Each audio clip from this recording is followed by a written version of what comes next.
BJP అధ్యక్ష స్థానం నడ్డా ప్లేస్లో రావాలి. ఇప్పటికే రాష్ట్రాల్లో దాదాపుగా పూర్తయింది, 22 రాష్ట్రాల దాకా పూర్తయిపోయింది, త్వరలో పూర్తయిపోతుంది. నడ్డా స్థానంలో ఎవరు వస్తారు? ప్రస్తుతానికి ఒకటి సోషల్ మీడియాలో ట్రోల్ అవుతుందాన్ని ఇప్పుడు పత్రికలు హైలైట్ చేసిన ఈ దఫా మహిళా అధ్యక్షురాలు కాబోతున్నారు, తొలిసారి మహిళను అధ్యక్షురాలుగా పెట్టబోతున్నారు అన్నట్టు.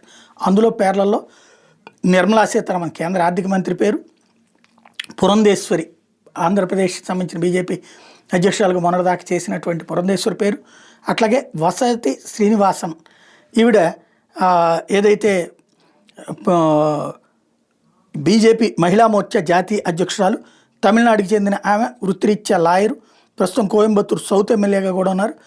గత ఎన్నికల్లో నటుడు మక్కల నీతి మయ్యం వ్యవస్థాపకుడు కమల్ హాసన్ మీద గెలిచింది ఆవిడే. 93లో బీజేపీలో చేరి నటించి ఎన్నో కీలక పదవులు చేపట్టి 2020లో మహిళా మోర్చా జాతీయ అధ్యక్షురాలుగా, 22లో బీజేపీ కేంద్ర ఎన్నికల కమిటీ సభ్యురాలుగా ఉన్నది.